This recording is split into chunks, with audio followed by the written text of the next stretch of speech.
Hi hi, ఏందక్క బాగున్నారా? బాగున్నావక్క. ఏంది టైం ఎందుకు ఇంకా గొర్రెలు ఇంటికి తోలుకొని పోలేదా? ఓ ఇంకా గంట ఉందక్క. చర్చికి వెళ్తారా సిస్టర్? ఓ బ్రహ్మాండంగా వెళ్తాం, ఇంటి పక్కనే చర్చి అయితే. ఓ అవునా, అటైతే మీకు గొర్రెల గురించి తెలిసే ఉంటదే. ఓ బాగానే తెలుసు అక్కాయ్. అయితే నేను కొన్ని ప్రశ్నలు అడుగుతా, మీరు సమాధానాలు చెప్తారా? చెప్తాం అక్కాయ్. ఓ మహి అక్కాయ్. ఓ ద్రాక్ష అక్కాయ్. ఓ ప్రణీత మరే కిజ్ పెడుతున్నారంట. ఏంది బైబిల్ కిజ్ అంటే? ఏందో బైబిల్ కిజ్జా? వస్తున్నా. అక్కాయలు మీరు గొర్రెలు కాస్తున్నారు కదా, మీకు గొర్రెల గురించి బాగానే తెలిసి ఉంటది కదా బైబిల్ గ్రంథంలో.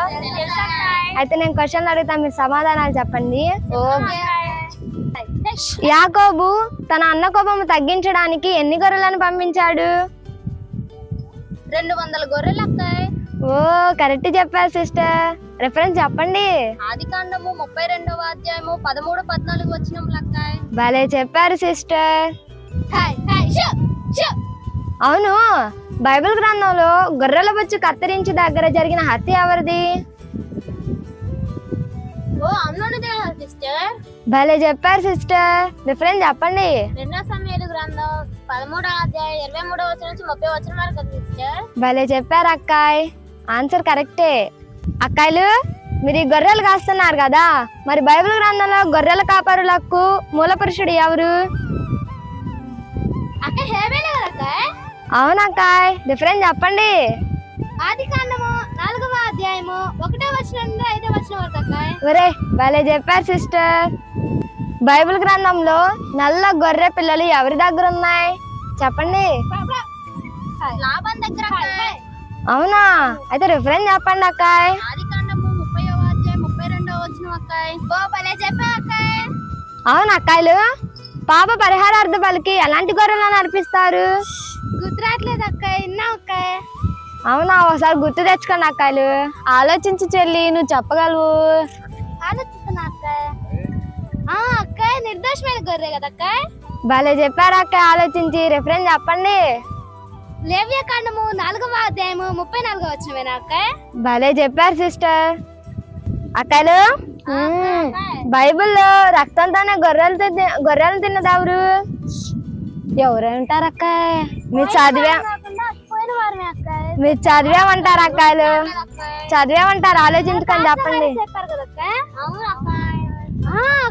గుర్తొచ్చింది అక్కాయ్. చెప్పండి అక్కాయ్. ఒరే అవును అక్కాయ్, రిఫరెన్స్ చెప్పండి. 1 సమూయేలు గ్రంథము 14వ అధ్యాయము 25వ వచనం నుండి 33వ వచనం వరకు అక్కాయ్. ఒరే భలే చెప్పారు అక్కాయ్. కరెక్టే. అక్కాయలు ఏం చేస్తున్నారు?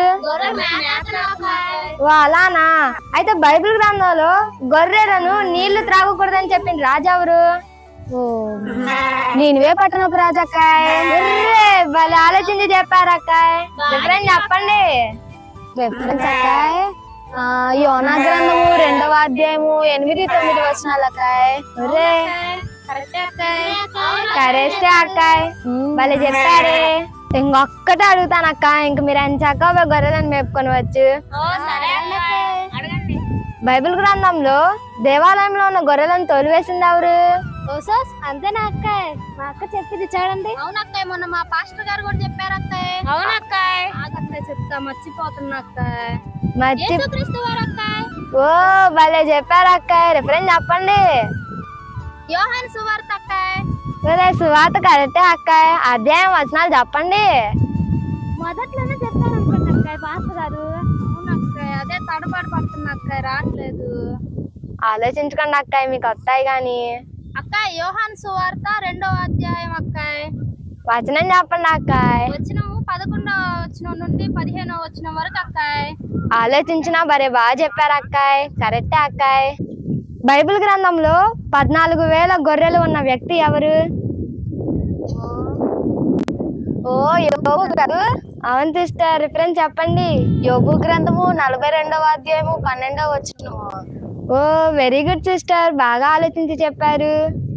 నేను అడిగిన క్వశ్చన్లన్నిటికీ భలే బాగా ఆన్సర్లు చెప్పారు అక్కాయలు. ఇంకా మీరు హాయిగా వెళ్ళి మీ గొర్రెలను కాసుకొని వచ్చు. అక్కాయ్. దేవుడు మిమ్మల్ని దీవించిన కాక అక్కాయలు. మిమ్మల్ని కూడా దీవించుగా. బాయ్. చూసారు కదా ఇప్పటి వరకు బైబిల్ గ్రంథంలో ఉన్న గొర్రెల గురించి క్విజ్. మరొక వీడియోలో మరొక క్విజ్ తో మరలా కలుసుకుందాము.